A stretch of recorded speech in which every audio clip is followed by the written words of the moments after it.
हाँ तो शुरू करो तो। ओम नमः शिवाय गुरवे सच्चिदानंद मूर्तये। ओम नमः शिवाय गुरवे सच्चिदानंद मूर्तये। ओम नमः शिवाय गुरवे सच्चिदानंद मूर्तये। श्री कृष्ण संवत 5120 व्यतीत हो रहा है। मार्गशीर्ष मास का प्रथम पक्ष है। अभी हम बिहार के भोजपुर जिले में लौवंशी क्षत्रियों के गढ़ जमीरा में बैठे हुए हैं। हमारे बगल में दाहिने और बाएं नरेंद्र प्रताप सिंह और दीपक सिंह जी बैठे हुए हैं, जो लोग इस वंश के तत्कालीन उत्तराधिकारी हैं। और उनके बगल में अरविंद कुमार पाठक और सुभाष पाठक जी बैठे हुए हैं, जो लोग इस वंश के राज पुरोहित हैं, पुरोहित वंश से हैं। तो इस स्थान पर ये जमीरा गढ़ है, लौवंशी ठाकुरों का गढ़ है। और इस स्थान पर बैठकर हम लौवंशी क्षत्रियों के मर्यादा के ऊपर प्रकाश डालने का प्रयास कर रहे हैं। लौवंशी क्षत्रिय कैसे आए, कहाँ से हुए, इनका इतिहास क्या है। तो पूरे भारतवर्ष में सनातन संस्कृति में सूर्यवंशी आदिम क्षत्रिय हुए, जिनकी उत्पत्ति कश्यप पुत्र सूर्य से हुई। ये सूर्यवंशी कहे गए। सूर्यवंशियों का इतिहास इतना निर्मल है जिसका वर्णन करना आसान नहीं है। उस वंश में राजा मनु, इक्ष्वाकु, सत्यवादी हरिश्चंद्र, गौ भक्त दिलीप और गंगा को स्वर्ग से पृथ्वी पर लाने वाले राजा भागीरथ, इस ढंग के प्रतापवान क्षत्रिय उत्पन्न हुए हैं।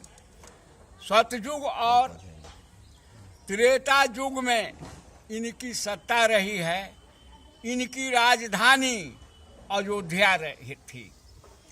उसके बाद इस वंश में राजा रघु के पुत्र औज के पुत्र दशरथ, ये सभी प्रतापी नरेश हुए, जिन्होंने धर्म का रक्षा किया, देश का रक्षा किया, क्षत्रिय मर्यादा का पालन किया।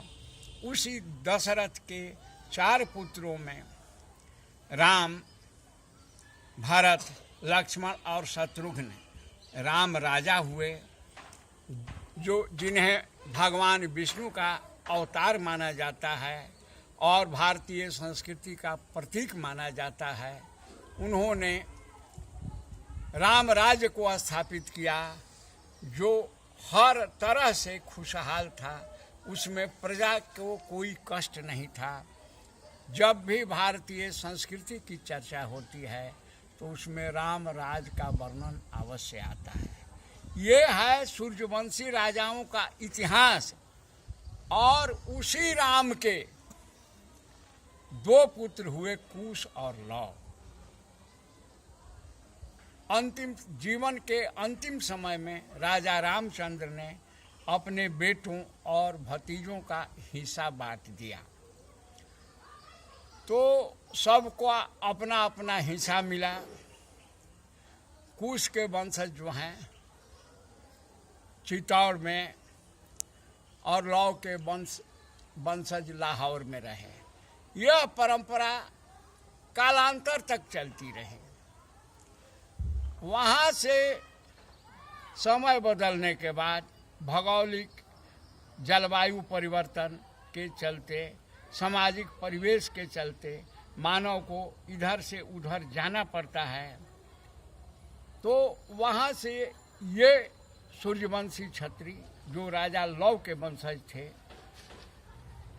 आकर बिहार और जगह फैले।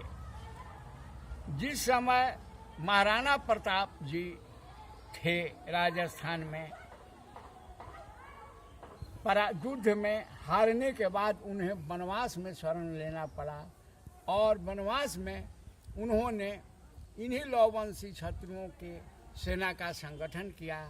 कुछ वनवासी भिल्ल और गुर्जर थे और लौवंशी क्षत्रिय थे।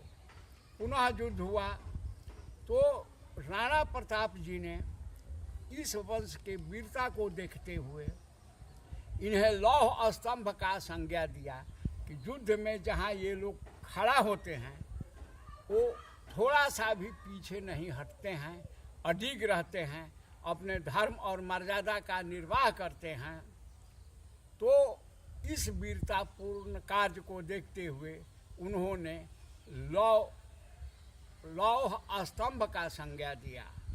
तो ये लौवंशी लौह स्तंभ के रूप में माने जाते रहे। इन लोगों के इतिहास के विषय में दूसरा बात मैं ये कहना चाहता हूँ कि सिखों के दशम गुरु महाराजा गुरु गोविंद सिंह ने भी इस तथ्य का उल्लेख किया है कि हमारे पूर्वज लौवंशी हैं जो लाहौर से बिहार में आए हैं।